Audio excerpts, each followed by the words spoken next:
You ever wonder what secrets die with people? What truths get buried 6 feet under because nobody had the courage to speak them while the person was alive? I used to wonder that. Until the day I stood at my husband's funeral and decided that some truths are too important to bury. My name is Eleanor. I'm 63 years old. And this is the story of how I found a letter my husband tried to burn, kept it hidden for 2 years, and then read it aloud at his funeral in front of everyone who thought they knew him. But let me start from the beginning, because this story, it's been brewing for 40 years. I met Richard when I was 21. He was 25, charming, ambitious, working his way up in a law firm. I was a school teacher, fresh out of college, idealistic and hopeful. We dated for 2 years before he proposed. It was a beautiful proposal, on a beach at sunset, very romantic. I said yes without hesitation. We got married in 1982, had 2 children, Thomas and Sarah, built what looked like a perfect life in the suburbs. Richard became a successful attorney. I continued teaching until the kids were born, then became a stay-at-home mom. From the outside, we were the American dream. Nice house, good kids, stable marriage. But inside, our marriage was complicated. Richard was controlling. Not violently, not obviously, but in subtle ways that took me years to fully recognize. He managed all our finances, made all major decisions, determined where we lived, what car we drove, where the kids went to school. I had input, sure, but his word was always final. I'm the lawyer, Eleanor. I understand these things better than you do, he'd say with a patronizing smile. He was also emotionally distant, present but absent, if that makes sense. He provided for us financially, but was never really there. Worked late constantly, missed school events, birthdays, anniversaries. I'm building a future for this family, he'd say. Someone has to make sacrifices, but his sacrifices always seemed to require my sacrifice too. My career, my dreams, my autonomy. Still, I stayed, because that's what you did in my generation. You made your marriage work. You didn't give up just because things were hard. And there were good moments, family vacations, Christmas mornings, the day Thomas graduated college, the day Sarah got married. Richard could be kind when he wanted to be, thoughtful even. I convinced myself that was enough. Then, 2 years ago, everything changed. It was a Saturday afternoon in March. Richard had been acting strange all week. Distracted, secretive, spending a lot of time in his home office with the door locked. I was putting away laundry when I smelled something burning. Not food burning, paper burning. I followed the smell to Richard's office. The door was ajar. Through the crack, I could see him standing by the fireplace, feeding papers into the flames. Richard? What are you doing? He jumped, startled. Eleanor, I didn't hear you come upstairs. What are you burning? Just old case files. Nothing important. But something in his voice told me he was lying. And the way he positioned himself between me and the fireplace, like he was blocking something. Can I help you organize? You know I don't mind, no. Too sharp. Too quick. No, I've got it. I'm almost done anyway. He turned back to the fire, feeding more papers in. But he was rushing now, clumsy. And that's when it happened. A gust of wind from the open window caught one of the papers before he could burn it. It floated across the room, landing near my feet. I picked it up before Richard could stop me. It was a letter, handwritten, addressed to my dearest Richard. I started reading. Richard lunged toward me, trying to grab it. Eleanor, give that back. That's private. But I was already reading, and what I read made my blood run cold. My dearest Richard, I can't keep living this lie. 35 years is too long to pretend. I know we agreed to keep the secret, to protect your family, to maintain appearances. But I'm tired, Richard. I'm tired of hiding. I'm tired of being your secret. You promised me that when the kids were grown, when your career was established, we could finally be together openly. But there's always another excuse, another reason to wait. I've given you the best years of my life, loved you in the shadows while you played happy family in the light. I deserve more than this. We both do. I'm not asking you to leave Eleanor tomorrow. I'm not even asking you to tell the truth right away. But I need to know. Are you ever going to choose me? Or will I die as your secret, buried and forgotten? Please, Richard, give me an answer. Give me hope. Or let me go so I can find what little happiness I have left. All my love, Michael Michael. The letter was from a man named Michael. I stood there, holding this letter, my mind trying to process what I just read. 35 years. Richard had been in a relationship with a man named Michael for 35 years. Our entire marriage, our entire life together. All of it had been a lie. Eleanor, Richard's voice was shaking. Who is Michael? It's not what you think. Who is Michael? Richard sank into his chair, looking defeated, looking old. Someone I knew before I met you. Someone I care about. Care about? Richard, this letter says you've been together for 35 years. We've been married for 40. You were with him before me. It's complicated. Uncomplicated. Now, he took a deep breath. Michael and I met in college. We were together, in love. But this was the early 70s. Eleanor, you couldn't be openly gay, especially not if you wanted a career in law. My father would have disowned me. Society would have destroyed me. So you married me as a cover. No, I mean, not entirely. I did care about you. I do care about you. But you love him. Silence. That damning silence that said everything. I love both of you. In different ways. I laughed. It came out bitter and sharp. How convenient for you. A wife for appearances. A lover for authenticity. Did it ever occur to you that you were using me? Using our children? Building your perfect life on a foundation of lies. I gave you a good life. A comfortable life. You never wanted for anything. Except honesty. Except a husband who actually wanted to be with me. Except 40 years that weren't built on deception. I threw the letter at him. How many others know? What? How many people know about Michael? About this secret life you've been living? No one. Just Michael and me. And now me. I turned to leave. Richard grabbed my arm. Eleanor, please. Don't leave like this. Let's talk. Let's figure this out. Figure what out, Richard? How to keep lying. How to maintain the charade a little longer. I'm done. I'm so done. Where are you going? Anywhere but here. I drove to my daughter Sarah's house. Walked in crying, unable to speak. Sarah held me while I fell apart, told her everything. She was shocked, angry, heartbroken for me. Mom, what are you going to do? I don't know. I honestly don't know.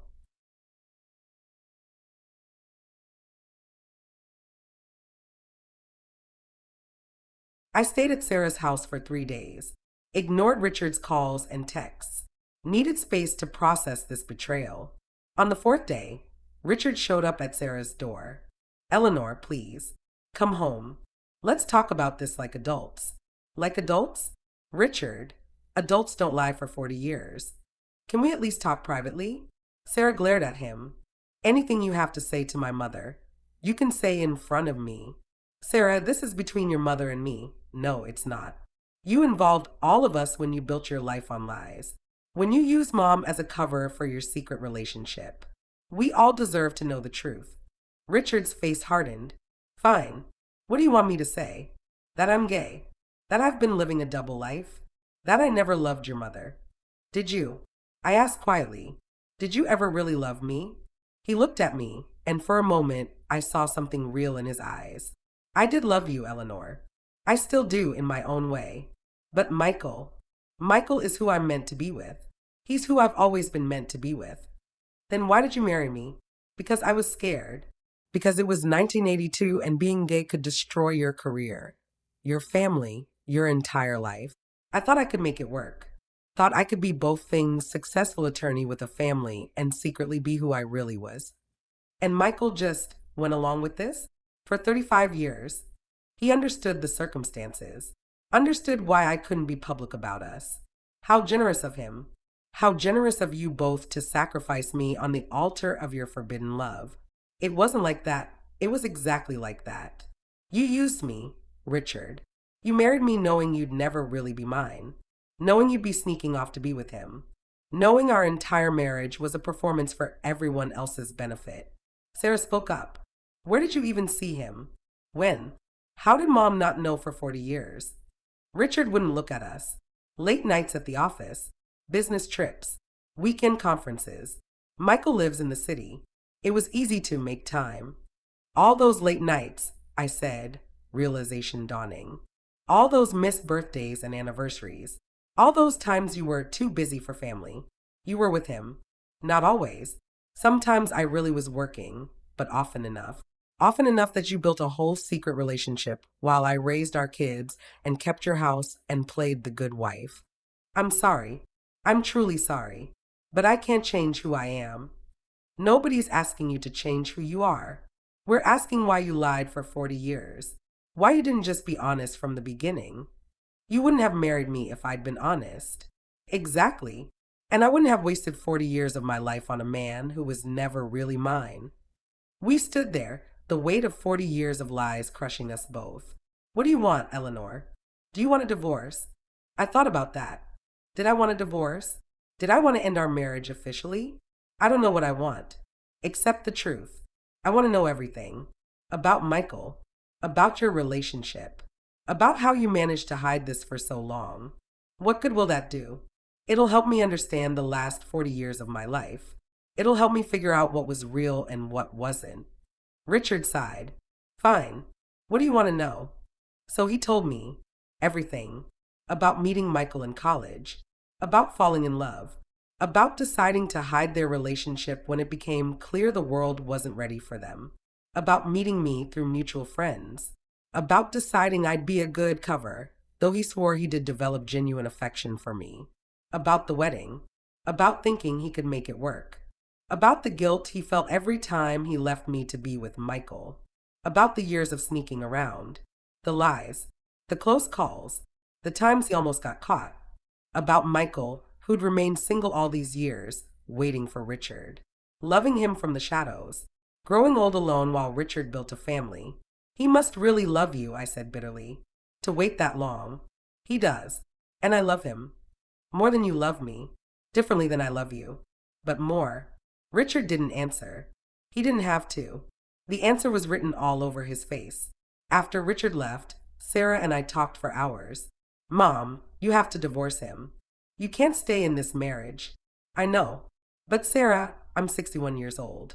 I haven't worked in 40 years. I don't have my own money, my own career. Your father controls everything. Then you fight for what's yours. You were married for 40 years. You raised his kids. You supported his career. You deserve half of everything at minimum. He'll fight me. You know he will. He's a lawyer. Then you get a better lawyer. She was right. I knew she was right. But the thought of going through a divorce at my age, of starting over with nothing. I'm scared, Sarah. I know, Mom. But you're also brave. You've been brave for 40 years, pretending everything was fine when it wasn't. Now you get to be brave for yourself. I went home a week later. Not because I forgave Richard, but because I needed to plan. Needed to gather documents, understand our financial situation, prepare for what was coming. Richard and I existed in the same house like strangers, polite, distant. The facade of our marriage completely shattered. I hired a lawyer, started divorce proceedings. Richard was furious. After everything I've given you, this is how you repay me? After everything you've taken from me, this is the least you deserve. The divorce was ugly. Richard fought me on everything. The house, the money, the retirement accounts. Claimed I hadn't contributed financially, so I didn't deserve an equal split. My lawyer destroyed that argument. She raised your children, managed your household, supported your career for 40 years. That's a contribution, Your Honor. We went to court. It took 18 months, but eventually I won. Got half of everything. The house, half the retirement accounts, alimony. Richard was bitter. You're destroying me financially. No, Richard. I'm taking what I earned. There's a difference. We finalized the divorce in December, 2 years after I found that letter. I was 63, single, starting over. And then 3 months later, Richard had a massive heart attack and died. Sarah called me at 6 a.m. Mom, it's Dad. He had a heart attack. He's gone. I sat there, phone in hand, feeling nothing. No grief. No sadness, just a strange emptiness. Are you okay? Sarah asked. I don't know what I am. Richard's brother, David, took charge of funeral arrangements. He'd never liked me much. Always thought I was beneath Richard. The divorce had only made it worse. Eleanor will handle everything. You don't need to be involved. I was his wife for 40 years, David. I think I get a say. Ex-wife. And given how you treated him at the end, dragging him through that divorce, I think you've said enough. Thomas, my son, tried to mediate. Uncle David, Mom has every right to be involved. Dad's death affects all of us. But David was insistent. I'm handling this. The funeral will be Friday at St. Andrew's Church. You're welcome to attend, Eleanor, but that's all. I was furious but also exhausted. Fine. Let David handle it. Let the Whitmore family put on their perfect show. But that night I couldn't sleep. I kept thinking about the funeral, about the eulogy David would give, painting Richard as this perfect husband, father, pillar of the community. And I thought about Michael. Poor Michael, who'd loved Richard for over 40 years and would have to grieve in secret, who probably wouldn't even be at the funeral. I thought about the letter, the one Richard had tried to burn, the truth he'd wanted buried. And I made a decision. The truth wouldn't be buried. Not this time. Friday arrived. St. Andrew's Church was packed. Richard had been well known in the community, successful attorney, prominent family, active in church. Everyone was there. Colleagues, clients, friends from the country club, the whole extended Whitmore family. I sat in the second row. First row was reserved for David and Richard's sisters. They'd made that clear. The service began.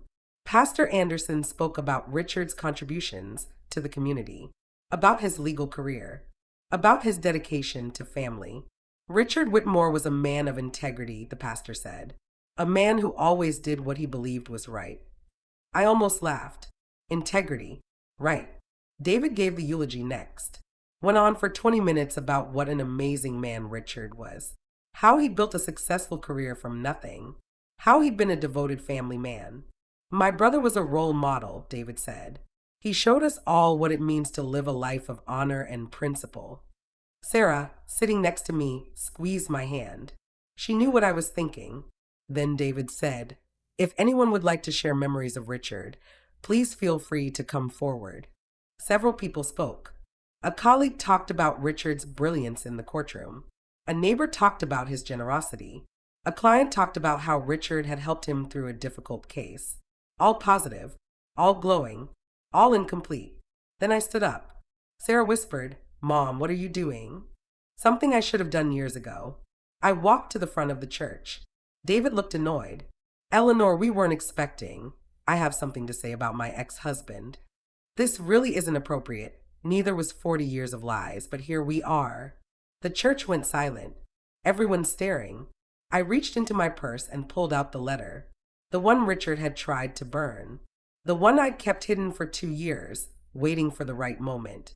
This was the right moment. My name is Eleanor Whitmore. I was Richard's wife for 40 years.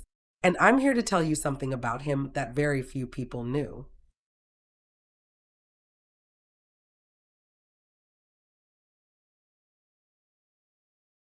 I unfolded the letter, my hand surprisingly steady. 2 years ago, I found this letter. My husband was trying to burn it, along with others like it.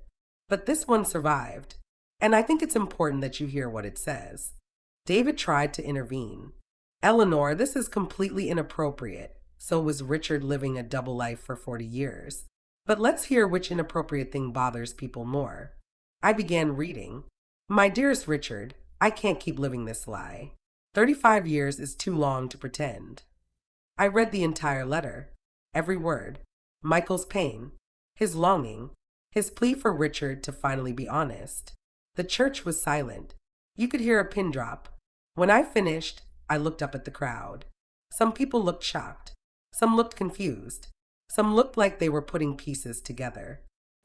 For those who don't understand, I said, Richard was gay. He'd been in a relationship with a man named Michael since before he married me. Our entire marriage, the marriage you all thought was so perfect, was a lie. A cover so Richard could maintain his career and social standing while secretly living the life he really wanted. David stood up. How dare you? This is Richard's funeral. You have no right. I have every right.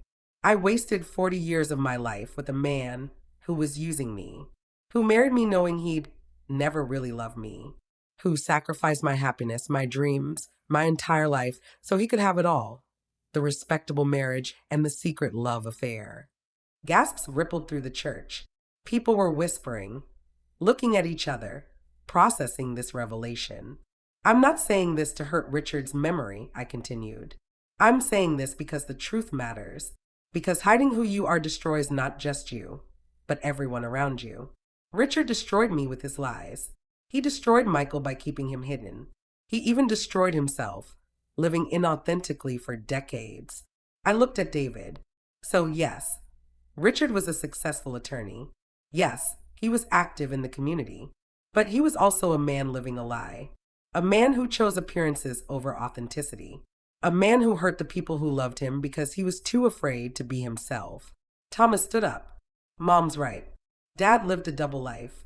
And while I understand why, being gay in his generation wasn't easy, that doesn't erase the pain he caused. Mom deserves to tell her truth. Sarah stood up too. We all deserve the truth, even if it's uncomfortable, especially at a funeral where we're supposed to be honest about who someone really was. I folded the letter. I didn't come here to ruin Richard's funeral. I came here to tell the truth, because someone needs to. And because there's a man out there, Michael, who loved Richard for over 40 years and can't even publicly mourn him. That's not right. That's not fair. I looked around the church. If Michael is here, I want you to know I'm sorry. Sorry that Richard couldn't give you what you deserved. Sorry that you had to love him in the shadows. Sorry that even now, at his funeral, you can't openly grieve. In the back of the church, I saw a man stand up. Older, probably late 60s, tears streaming down his face. Michael. He'd come to the funeral. Had to hide in the back. Had to pretend to be just another mourner. Our eyes met across the church. And in that moment, I saw someone who understood my pain. Who'd been betrayed by Richard's inability to be honest. Who'd lost just as much as I had, maybe more. Thank you, he mouthed. I nodded. Then I walked back to my seat. The church was still silent. David was furious, but I didn't care. I told the truth. Finally, after 40 years of living Richard's lie, I'd spoken my truth, and it felt like freedom. The funeral ended in chaos. Half the people were shocked, whispering, trying to process what they'd just heard. The other half were angry, mostly at me for disrespecting Richard's memory. David confronted me outside the church. You've destroyed his legacy, ruined his reputation. How could you do this? His legacy was a lie, David. His reputation was built on deception. I just told the truth. You're a bitter, vindictive woman. I'm a woman who wasted 40 years on a man who never loved me. And I'm done protecting his secrets. Thomas and Sarah stood by me. Dad made his choices, Thomas said to David. Mom's just telling the truth about them. Michael approached us. Up close, I could see the grief in his eyes. The weight of 40 years of secret love. Eleanor, he said quietly, thank you for reading that letter, for acknowledging me. You deserved better than what Richard gave you. We both did. Can we talk? Sometime? I think we have a lot to say to each other. I'd like that. Over the next few weeks, Michael and I met several times, had long conversations about Richard, about the double life he led, about the pain it caused both of us. I never meant to hurt you, Michael said. I know that doesn't matter now, but I want you to know I tried to get Richard to be honest, to either choose me or let me go. But he couldn't do either. Why did you stay? For 40 years, why did you accept being his secret? Because I loved him. And because in my generation, being openly gay meant losing everything. At least with Richard, I had something, even if it was hidden. But you deserve more. So did you. We talked about the years of deception, the lies Richard told both of us, the elaborate system he'd created to maintain his double life. Did you ever suspect? Michael asked. No, never. He was so careful, so convincing. I genuinely thought we were happy. He did care about you, you know. in his way. But he loved you more. Differently. Not more. Just more authentically. It was a strange friendship, bonding with my ex-husband's secret lover over our shared betrayal. But somehow it made sense. We were the two people who'd known Richard best and been hurt by him most. News of my funeral revelation spread quickly. In our small community, it was the scandal of the decade. Some people supported me. Eleanor Whitmore told the truth at her ex-husband's funeral. Good for her. Others condemned me. How disrespectful. How could she air his secrets like that? I got calls from reporters. Local news wanted interviews. Even a few national outlets reached out. I declined most of them. Talked to a few. Explained why I'd read the letter. Richard lived a lie for 40 years, I told one reporter. And that lie destroyed multiple lives. Mine, Michael's, even his own. I read that letter because the truth matters. Because hiding who you are doesn't just hurt you. It hurts everyone who loves you. The interview went viral. People had strong opinions. She's brave for telling the truth. She's bitter and vengeful. This is what happens when society forces people to hide who they are. This is what happens when people lie instead of being honest. My children were supportive. Thomas said, "Mom, you did the right thing." Dad's lie affected all of us. We deserve to know the truth. Sarah agreed. I just wish he'd told us himself. Wish he'd trusted us enough to be honest. Richard's family, however, was furious. David sent me a scathing email about destroying Richard's memory and tearing apart the family. I responded, Richard destroyed his own memory by living a lie. I just revealed what was always there. The Whitmore family cut me off completely, uninvited me from family events, made it clear I was no longer welcome. I was okay with that. Those relationships had always been built on the facade of my marriage to Richard. Without that facade, there was nothing left. Michael and I continued meeting. Over coffee, over lunch, walking in the park. Talking about Richard. About the past. About moving forward. He told me his story. About growing up gay in the 1950s and 60s. About the fear and shame. About meeting Richard in college and falling in love. We were so happy those first few years, Michael said. Just us in our little bubble. But then graduation came. Richard got into law school. And reality hit. What happened? His father sat him down and basically said, "You need to get serious about your future. Find a nice girl. Start a family. Build a respectable life." Richard was terrified of disappointing his father. Terrified of losing his family's support. So he chose his career over you. He chose survival over authenticity. I understood that. I was scared too. Being openly gay in the 70s could destroy your life. But you never married someone else as a cover. No, I stayed single. Waited for Richard. Hoped that someday, somehow we could be together openly. That must have been so lonely. It was 40 years of loving someone from the shadows. 40 years of being his secret.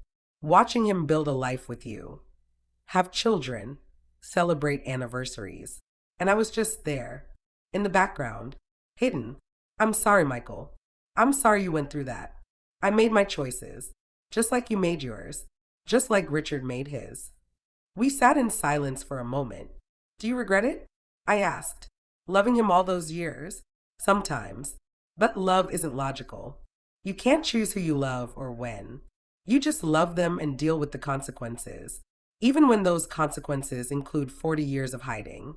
Even then, Michael showed me photos of him and Richard together. Pictures I'd never seen. Evidence of a whole relationship I knew nothing about. Richard looked happy in those photos. Relaxed. Authentic in a way I'd never seen in our family pictures. He was different with you, I observed. He was himself with me. With you, he was playing a role. That hurt. But it was true. I don't hate you, I told Michael. I thought I would. But I don't. You were as much a victim of Richard's deception as I was. Thank you for saying that. I've carried a lot of guilt over the years. About the affair. About hurting you, even indirectly. Richard hurt me. You just loved him. There's a difference. A year after Richard's funeral, I was in a completely different place. Mentally, emotionally, physically. I'd moved out of the house Richard and I shared. Too many memories, too much pain. Bought a small condo downtown. Started fresh. I'd reconnected with old friends I'd lost touch with during my marriage. Joined a book club. Started volunteering at a local literacy center. I'd even started dating again. Nothing serious, just casual coffee dates. Learning what it felt like to be pursued by someone who actually wanted me. Most importantly, I'd started therapy. Working through 40 years of feeling like I wasn't enough. Wasn't desirable enough to keep my husband faithful. Wasn't important enough to deserve the truth. You were enough, my therapist said. Richard's inability to be honest had nothing to do with your worth. That was about his fear. But I still feel like I failed somehow. Like if I'd been better, smarter, more attractive, stop. Richard's sexuality wasn't about you. His lying wasn't about you. This was his journey, his struggle, his failure. You were just collateral damage. That helped. Slowly, painfully, I was learning to separate Richard's choices from my self-worth. Michael and I stayed friends. We'd meet every few weeks, talk about life, support each other through the complicated grief of losing someone who'd hurt us both. I'm dating again, I told him one day. Good. You deserve to find real love, the kind that doesn't hide. What about you? Will you date? Maybe. I'm 68 years old. Feel like I'm starting over at an age when most people are retiring. But maybe that's okay. Maybe it's never too late to find authentic happiness. I hope you do, Michael. You deserve that. So do you, Eleanor. So do you. About 18 months after the funeral, I got a call from a documentary filmmaker.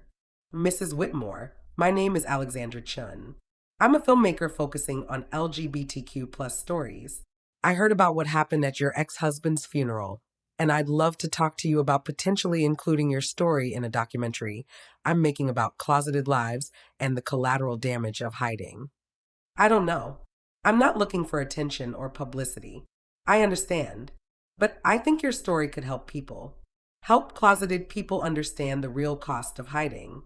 Help spouses of closeted people feel less alone. Would you at least meet with me? I agreed to meet. Alexandra was thoughtful, compassionate, genuinely interested in telling the truth, not sensationalizing the story. What I want to explore, she explained, is how societal homophobia forces people into impossible situations. How it damages not just the closeted person, but everyone around them. Your story illustrates that perfectly. Will you talk to Michael too? If he's willing. I'd love to hear both perspectives. Michael agreed. We were both interviewed extensively. Talked about our experiences with Richard. The lies, the pain, the complicated grief. Alexandra also interviewed my children. Richard's colleagues who'd suspected but never confirmed. Even David, Richard's brother, who reluctantly admitted he'd known about Michael for years, but kept it secret to protect the family reputation. The documentary, titled Hidden, The Cost of Living a Lie, premiered at a film festival and got picked up by a major streaming service. It was powerful, honest, showed the full complexity of the situation. Richard's struggle, my pain, Michael's decades of waiting, the children's confusion. But it also contextualized everything. Showed how different the 1970s and 80s were for gay people. How careers could be destroyed, families could disown you, violence could find you if you came out. Richard wasn't a villain, Alexander said in the film. He was a victim of his time, but his victimhood created more victims. The response was overwhelming. People reached out sharing their own stories. Closeted spouses who'd lived double lives, partners who'd been deceived, children who'd grown up in families built on lies. Thank you for telling this story, one woman wrote. My father lived a similar double life, died without ever coming out. Your documentary helped me understand and forgive him. Another, I'm a closeted gay man in a straight marriage. Watching your film made me realize I can't keep doing this. I need to be honest for everyone's sake. The documentary sparked conversations about honesty, authenticity, the lasting damage of forced closeting. It wasn't about blaming Richard or other closeted people. It was about understanding the impossible position society put them in and the ripple effects of those impossible positions. 2 years after Richard's death, I was going through old boxes in my condo when I found something unexpected. Another letter. Not from Michael to Richard, from Richard to me. It was dated 3 days before he died. He'd apparently written it and never sent it. I must have grabbed it. It was dated 3 days before he died. He'd apparently written it and never sent it. I must have grabbed it when I packed up his things after the divorce without realizing it was there. The envelope was sealed. My name written in Richard's handwriting, steady but faint, like his hands had been trembling. I stared at it for a long time. Then I opened it. Eleanor, it began, if you're reading this, it means I didn't have the courage to give it to you. I've started and torn up this letter a dozen times, but tonight I have to try again. Because there are things I never said, things I should have said a long time ago. He wrote about the letter, the one from Michael, and how that moment changed everything for him too. I saw your face when you read it, he wrote. The hurt, the betrayal. And for the first time in my life, I saw the damage my silence had caused. I thought I could protect everyone by living two lives. I was wrong. I destroyed both. He went on to say that he'd spent the past year reflecting, that after the divorce, after losing his family, he'd realized the full cost of his choices. I hurt you, Eleanor, in ways I can never make right. You didn't deserve to be a cover. You deserved a husband who looked at you and saw you, not a shield. But I was weak. I was afraid. Afraid of my father, of my firm, of the church, of the world. I thought I could outsmart shame by bearing it. But shame always finds its way out, through lies, through distance, through people you love walking away. He admitted that after the divorce, he'd tried reaching out to Michael again. He forgave me, he wrote, because that's who he is. But he was tired, so tired of hiding. And for the first time, I understood what I'd stolen from him too. 40 years he waited for me. And when I finally could be with him openly, I was too late. The years had done their damage. Then came the part that broke me. I know I can't undo what I did, Eleanor. But I want you to know you were not nothing to me. I loved you in the only way I knew how to love at the time. It wasn't fair or honest or whole, but it was real in its own broken way. You gave me stability, respect, family. You gave me a life I was too cowardly to live honestly. And you deserved so much more than what I gave you. If I could live again, I'd choose truth, even if it cost me everything. Maybe then I could have been a husband you could forgive, instead of a man you had to expose to finally feel free. At the bottom, in faint, uneven script, he'd written, I'm sorry, for everything. R.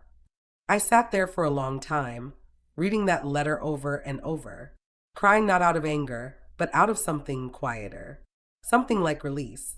For the first time, I realized that maybe Richard hadn't died a liar. He died a man who finally understood his lies. And maybe that was the closest to redemption he'd ever get. The next day, I called Michael. I found a letter, I said softly, from him, to me. Michael came over. We sat at my kitchen table, the letter between us. I read it aloud. By the end, both of us were crying. He was always afraid, Michael said finally, even when we were young. Afraid of what people would think, afraid of losing everything he'd built. I used to think love could cure fear, but it can't. Only truth can do that. We sat in silence for a while. Then Michael said, you know, Eleanor, maybe this is how he finally told the truth, through you, through that letter, through what you did at his funeral. Maybe, I said. Maybe that's the closest he could come to being honest. I folded the letter and placed it in a small box with Michael's original one, the one Richard had tried to burn. 2 letters, 2 sides of the same story.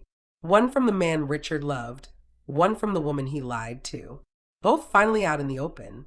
That night, I lit a single candle and sat on my balcony, thinking about the life I'd lived. For 40 years, I'd been the keeper of Richard's lie. For the past 2, I'd been the teller of his truth. And somewhere in between those 2 versions of him and of me, I'd found peace. Not forgiveness, exactly, but peace. Because in the end, Richard's story, our story, wasn't just about betrayal. It was about how silence destroys and how truth, even when it hurts, can set everyone free. The documentary went on to win several awards. People wrote letters from around the world, not to Richard, but to me and Michael. Letters of gratitude, letters of recognition, letters saying, Your story gave me courage to live honestly, and that, more than anything, felt like closure. Now, when I visit the cemetery, I don't bring flowers. I bring honesty. I stand at his grave and say, "You were wrong, Richard." The world didn't end when people learned the truth. It kept spinning. It just spun a little freer. Then I smile, because for the first time in decades, I do too.